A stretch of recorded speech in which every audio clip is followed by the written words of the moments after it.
Hours after Air Chief Marshal Amar Preet Singh revealed on Saturday that the Indian Air Force had shot down 5 Pakistani fighter jets and a large surveillance aircraft during Operation Sindoor, Congress leaders raised sharp questions. Jairam Ramesh alleged that Operation Sindoor was halted under pressure, directly targeting Prime Minister Narendra Modi and asking why he capitulated so very soon. Senior Congress leader Pawan Khera echoed these concerns, saying the party's questions to the Prime Minister gained greater urgency in light of the IAF chief's latest revelations. This comes after Air Chief Marshal Amar Preet Singh revealed the details of Operation Sindoor that was carried out in retaliation to the Pahalgam terror attack that killed 26 people. IAF chief revealed that Indian Air Force shot down 6 Pakistani aircrafts in total during Operation Sindoor. He was speaking at the Air Marshal Katre annual lecture in Bengaluru. Among the aircrafts which were shot down, 5 were fighter jets and 1 was an AWACS, or the Airborne Warning and Control System. Air Chief Marshal further said that a parked F-16 fighter jet of the Pakistani Air Force in Jairam was also destroyed by the IAF.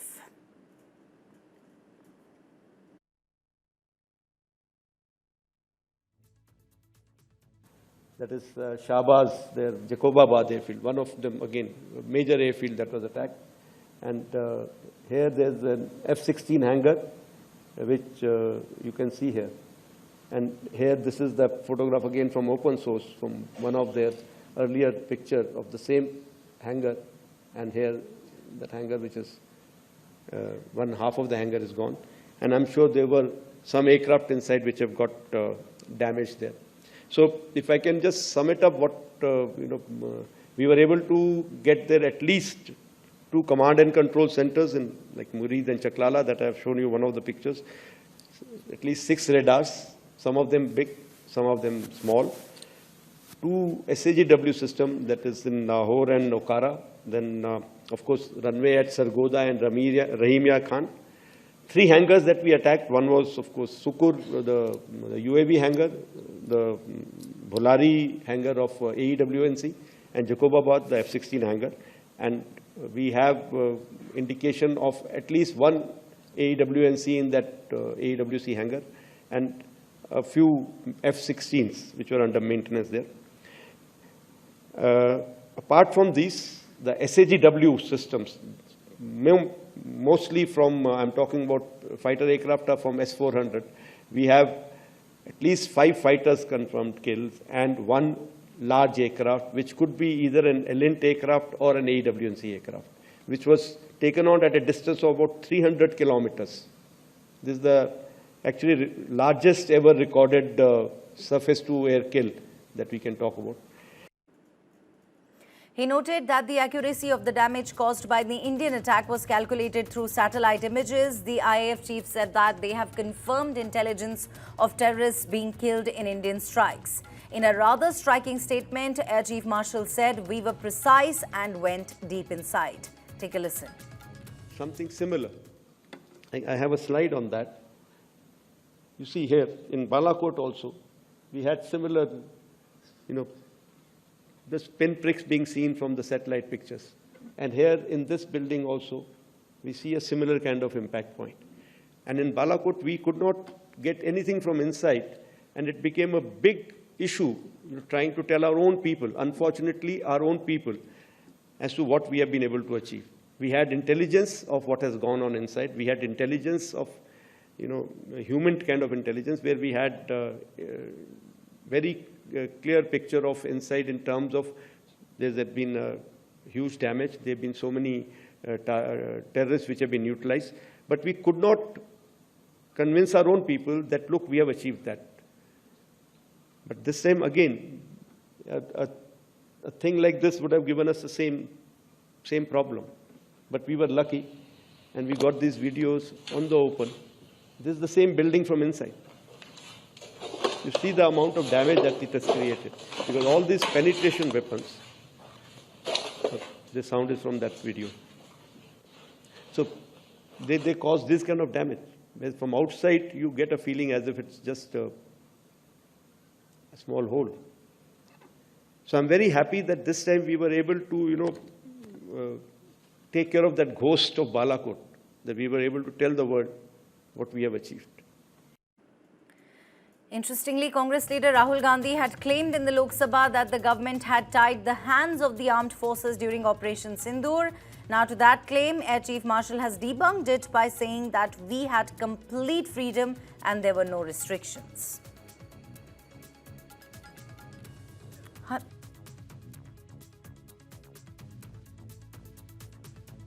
That there was political will. I'm being very, very candid here, very open here, because I hear various versions of it. I think if I tell you something, people will have to believe, because I was there listening to everybody, attending every meeting. There was very clear political will, very clear directions which were given to us, and there were no kind of restrictions which were put on it. Many people have spoken somewhere. Unfortunately, everybody is speaking about it. कि कुछ ना कुछ मैं बोल दूंगा इस बारे में. So there have been talks about, was there any restriction? Were you kept constrained? If there were any constraints, they were self-made.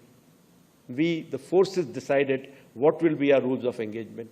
We, the forces, decided what will be the escalation ladder that we want to ride on. We decided how we want to control the escalation. So I want to make it very clear.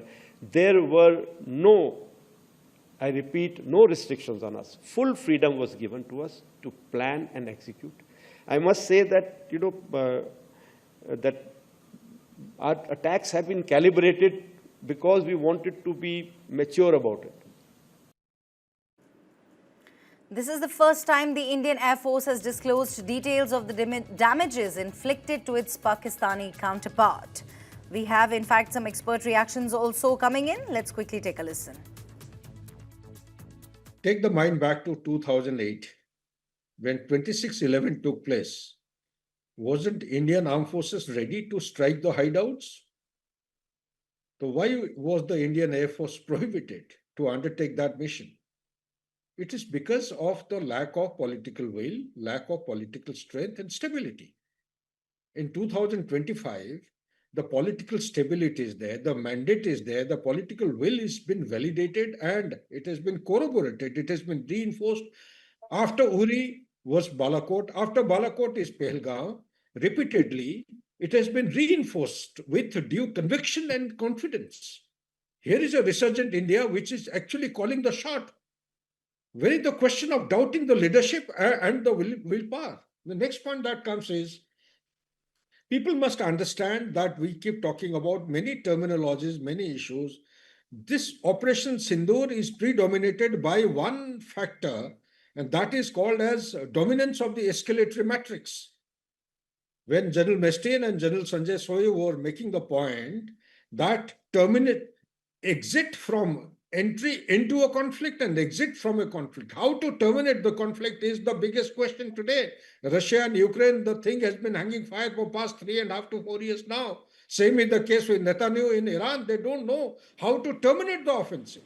Here is a case in point in military science.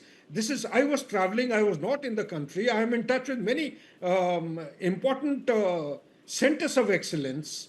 And the people are holding the entire operation with awe and admiration. They're deriving inspiration. I've spoken to people in high places. They are acknowledging the competence and the capability of the Indian Armed Forces. So, dominance of escalatory matrix, it gave the advantage of Indian Armed Forces to call a shot and exit from or terminate the offensive at our terms. That is very important to be understood. Third point is, the strategic doctrine of India has undergone change. In 2008, we are talking in terms of strategic restraint that perhaps would take the nation to a high-end goal. Is that there was a deep need for modernization of armed forces. There was such a gap. Now also, if you see, we have gone in for Rafale after so many years. We were still flying MiGs, we are still flying Mirage, we are still flying Jaguars of 80s. We need to continue to modernize. And all these weapon systems are there. And next thing is that now we are seeing the national interest first. S-400, in spite of the opposition from within the country and from America. We still gone in for this because ultimately we are buying arms from Russia, we are buying from France, we are buying from England, we are buying from America. And at the same time, our focus now is shifted to becoming self-reliant, which Air Chief had also brought out. I feel my personal point is that that is the ultimate thing. We need to focus on self-reliance because if we talk of patriotism, we talk of bravery. Yes, armed forces are there, but how do we fight? Right. Until we get a continuous supply of weapons, until we get supply of modern weapon system, latest weapon system, that's how we'll be able to fight. And for that, 100%. the whole country has to be there together. Our engineers have to work on the metallurgy. Our electronic engineers have to work on the electronic system so the surveillance system become better, our communication system become better, and we become self-reliant. Russia is able to fight war for almost 3.5 years. Moving on now, after Air Chief Marshal Amar Preet Singh, Army Chief General Upendra Dwivedi too shed light on Operation Sindoor's preparation and execution. During an address at IIT Madras, Chief of Army Staff General Upendra Dwivedi described the strategy as similar to playing chess.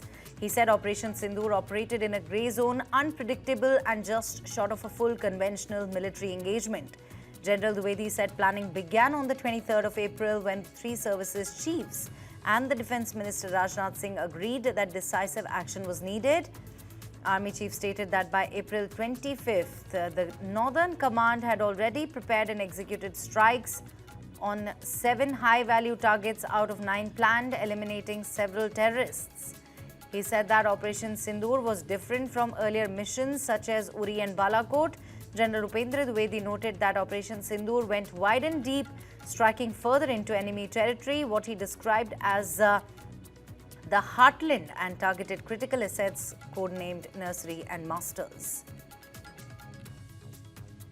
The enemy is going to take, and what are we going to do? This is an Op Sindoor. What we did, we played chess. Now, what does it mean? It means we did not know what is the next move the enemy is going to take and what are we going to do. This is something we called about the grey zone. Grey zone is that we are not going for the conventional operations, but we are doing something which is just short of the conventional operations. Conventional operations means go with everything, Clausewitzian approach. Take whatever you have. And if you're able to come back, it's okay, otherwise stay there. But that is the thing which we talk about the conventional approach. Here the grey zone is any activity which is taking place in all domains. That is something which we are talking about, and Op Sindoor taught us that this is the grey zone. So we were making the chess moves. He was also making the chess moves. Somewhere we were giving him checkmate, and somewhere we were kind of going in for the kill, at the risk of even losing our own, but that's the way life is all about.